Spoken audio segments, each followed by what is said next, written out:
Bismillahirrahmanirrahim. Assalamualaikum warahmatullahi wabarakatuh. Welcome to my class.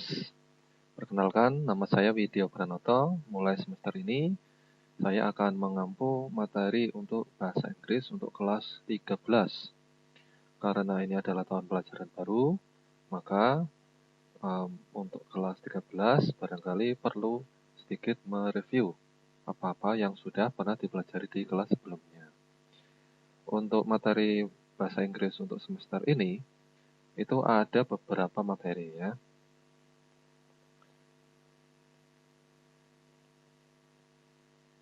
Ini materi yang akan kita pelajari pada semester ini. Kita lihat ya.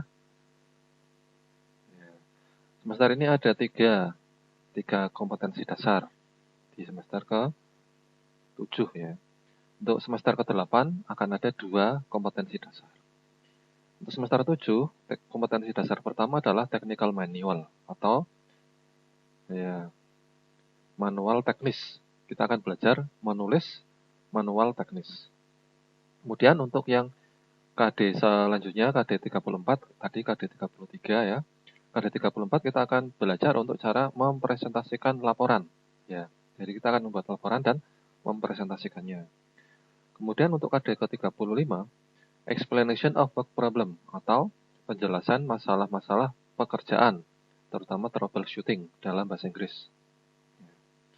Untuk semester ke-8, hanya ada 2 KD, yaitu pertama proposal. Anda akan membuat proposal bisnis yang juga akan merupakan bisa saja suatu ide usaha, seperti itu ya. Kemudian untuk KD terakhir di semester ke-8 itu adalah meeting at workplace atau membuat pertemuan di dalam tempat kerja dengan bahasa Inggris. Oke, kita akan mulai dengan pada pertemuan pertama ini dengan technical manual pertemuan ini, yaitu KD ke-33. Apa saja yang dimaksud dengan technical manual? Karena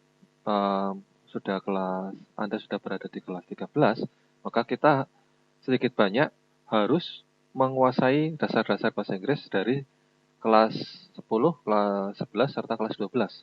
Dan itu akan menjadi batu loncatan bagi kita untuk bisa mempelajari materi-materi di semester ke-7 dan semester ke-8. Untuk technical manual, kita akan berfokus dari materi yang disediakan oleh Google. Kita bisa melihat di sini, kita masuk ke link ini, Anda tidak usah masuk link, cukup bisa melihat video ini saja ya. Tech Writing. Technical Writing Courses for Engineers. Ya. Disebutkan di sini bahwa setiap engineer itu juga seorang penulis. Ya. Ini untuk siapakah kursus atau pembelajaran ini? Untuk para insinyur software profesional, untuk para siswa atau mahasiswa ilmu komputer, atau untuk peran-peran yang berkaitan dengan engineering atau ilmu rekayasa, seperti product manager atau manajer produksi. Ada 2 langkah di sini yang akan dilaksanakan, yaitu pelajaran sebelum dimulai atau pra pembelajaran, yaitu materi-materi yang harus dikuasai sebelum pembelajaran intinya. Dan kemudian yang kedua adalah pembelajaran yang sesungguhnya. Ya. Oke, kita mulai langsung pada pra pelajaran dulu ya. Kita started. Ada technical writing 1, technical writing 2. Ya. Ini untuk pra pembelajarannya. Kita akan mempelajari ini. Pertama, yang technical writing 1. Ya.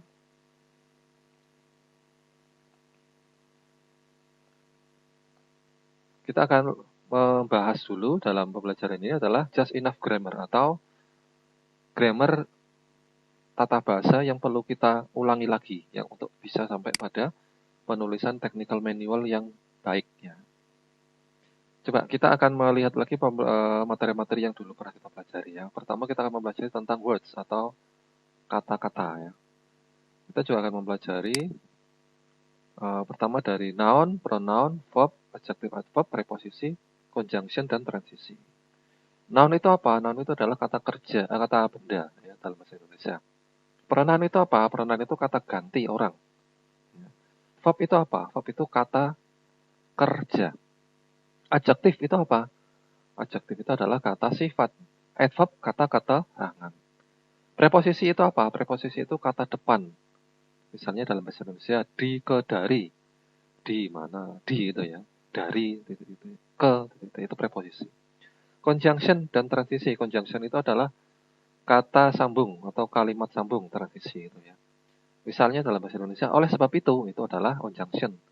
Maka itu adalah conjunction. Di pihak lain, nah itu adalah conjunction. Ya. Kita mulai dari noun dulu. Ya. Di sini disebut noun itu adalah definisinya adalah orang, tempat, konsep atau benda.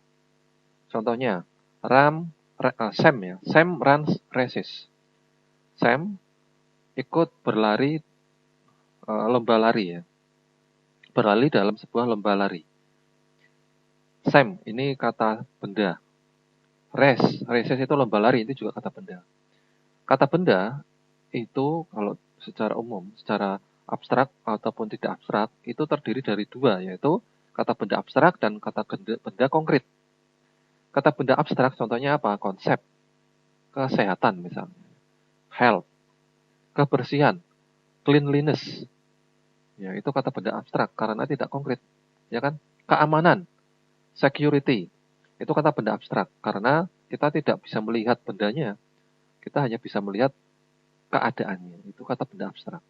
Dalam bahasa Indonesia contohnya tadi ya, keamanan, kebersihan, ketertiban, keindahan, itu kan kata benda abstrak. Yang kedua adalah kata benda konkret. Kata benda konkret itu adalah kata benda yang bisa dilihat, diraba, bisa diindera. Ya. Contohnya apa? Misalnya kursi, meja, bangku.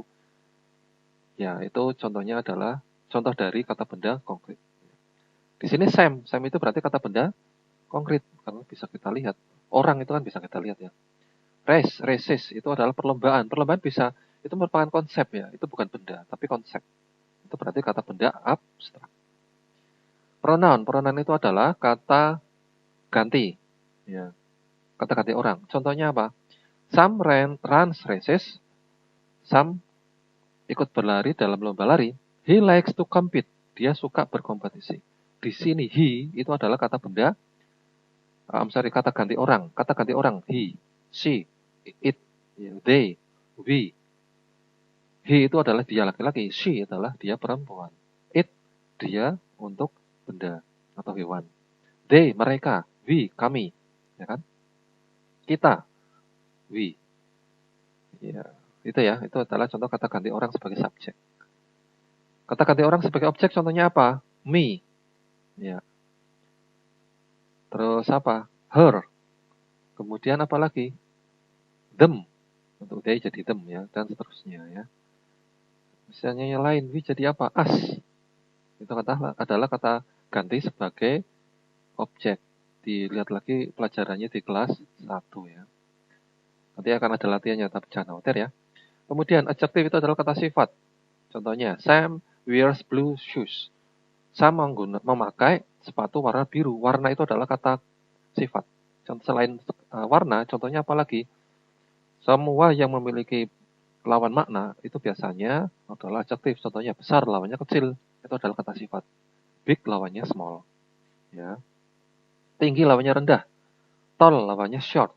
Ya kan? Itu adalah kata sifat juga. Kaya lawannya miskin. Kaya rich, miskin poor.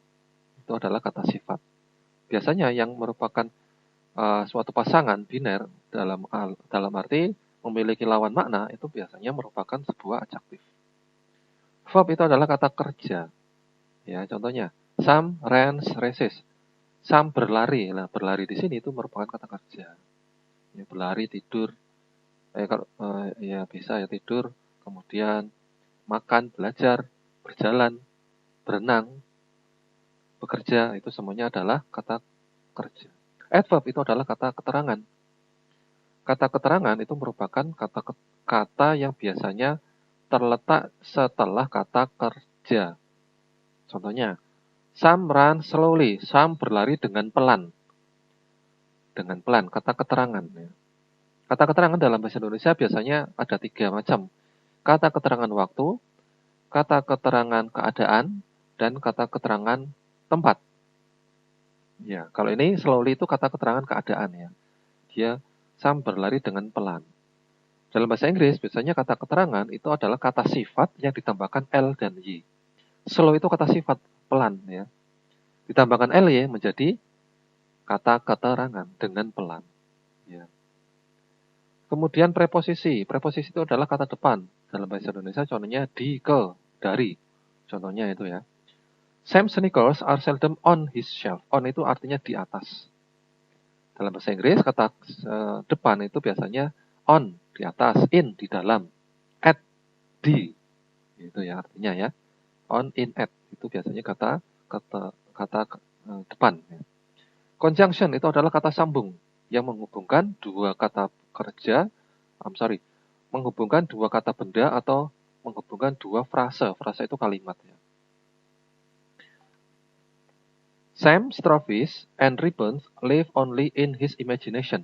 Trofi-trofinya Sam dan ribbon itu artinya medali ya.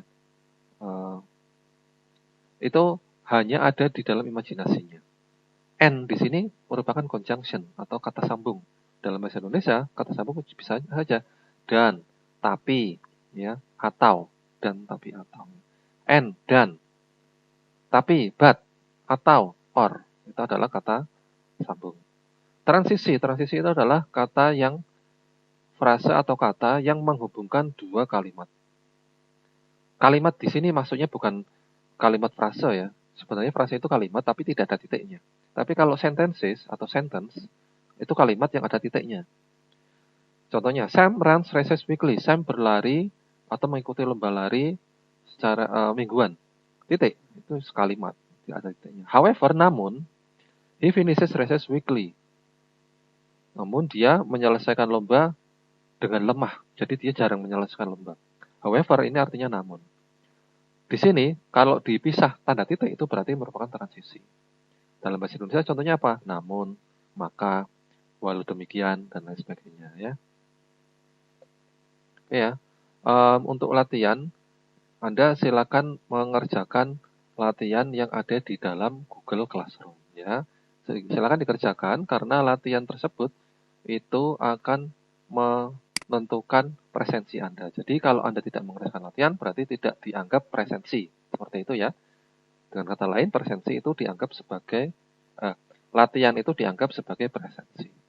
Semoga membantu dan selamat belajar. Terima kasih. Wabillahi taufiq wal hidayah. Wassalamualaikum warahmatullahi wabarakatuh.